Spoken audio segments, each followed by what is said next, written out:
इस career programme में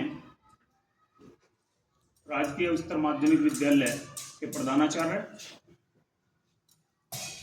आज के कार्यक्रम का संचालन कर रहे इस कार्यक्रम के नोडल शिक्षक पंकज शर्मा जी, यहाँ पर बैठे हुए विद्यालय प्रबंध समिति के अध्यक्ष, सम्मानित अभिभावक, सम्मानित स्टाफ और कंपोजिट विद्यालय अलीपुर खादर का मेरा सभी सम्मानित स्टाफ, मेरे प्यारे बच्चों, आज बहुत खुशी की बात है कि आपको इस कैरियर गाइडेंस के अंतर्गत आपको कुछ बताने का और आपको कुछ सीखने का एक मौका मिला है। एक्चुअल में क्या है कि हम सभी ऐसे ग्रामीण अंचल से हैं जहां जानकारी का अभाव है। मैं देखता हूं बहुत बच्चों को अभी तक अपने कैरियर के बारे में जानकारी नहीं। केवल 2-4 बातें ऐसी हैं जो इन लोगों को पता है, किसी के माध्यम से या पेपर में पढ़ लिया कि भाई इंटर के बाद नीट करना है या पुलिस में जाना है, या और एक आध एग्जाम के बारे में पता होगा। बहुत ज्यादा इन लोगों को जानकारी है ही कि हमें अपने अनुसार या हमारी क्या रुचि है उसके अनुसार हम क्या करें। उसके लिए जो प्रथम पाठशाला है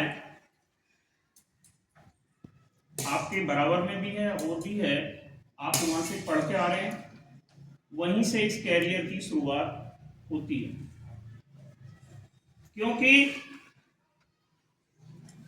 अभी तक आप 9th में आए, कुछ लड़कियों का प्रिंसिपल साहब मैं देख रहा हूं, सपना ये है कि कुछ 10th कर लें, कुछ इंटर कर लें,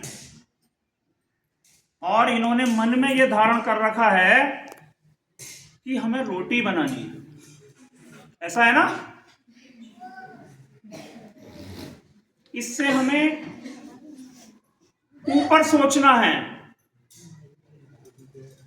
इससे हमें ऊपर सोचना है। रोटी बनाना कोई गलत बात नहीं है, लेकिन गलत बात है कि हम अपनी एजुकेशन के अनुरूप हम अपने कैरियर को नहीं बना पा रहे। उसके लिए सबसे पहली बात याद रखिएगा, यदि आपको आगे बढ़ना है, चाहे लड़का हो चाहे लड़की हो, अपने मन में यह ठानना है कि मैं चरित्रवान बनूं। यदि आप चरित्रवान हैं तो आप आगे बढ़ सकते हैं। पहली सीढ़ी आपकी यही है, क्योंकि यहीं से सब कुछ डिसमिस होता है। आप चरित्रवान हैं, आप वास्तव में परिश्रम कर रहे हैं, तो कोई भी परीक्षा ऐसी नहीं है जिसको आप पास ना कर सकें। दूसरा, अभी कैरियर के बारे में ही हम बात कर रहे हैं, चाहे कक्षा 8 में ले लो, चाहे 9 में ले लो, चाहे 10 में ले लो, आपको जानकारी नहीं होगी।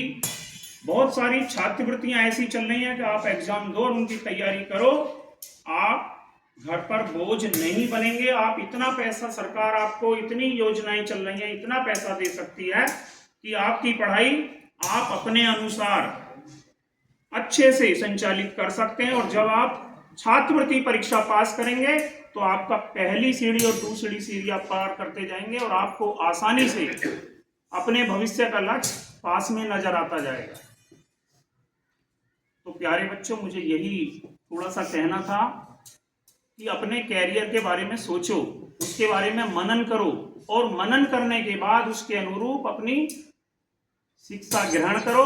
और शिक्षा ग्रहण करने के बाद जो यहाँ गुरुजन पढ़ा रहे हैं उसको तो पढ़ो, थोड़ा सा घर पर टाइम निकालो। ये निश्चित करो कि मुझे 2 घंटे या 4 घंटे डेली पढ़ना है, तब आप आगे बढ़ेंगे। ये नहीं है कि सर ने बताया, वीरेंद्र सर ने कुछ बता दिया, गणित में बता दिया और हमने वो काम कर लिया। हमें आगे बढ़ना है तो सेल्फ स्टडी करनी है। आप किसी भी डिपार्टमेंट में जाएं, अपना नाम रोशन तभी करेंगे जब आप हार्ड वर्क करेंगे। आप हार्ड वर्क करिए और अपना कैरियर बनाइए। इसी के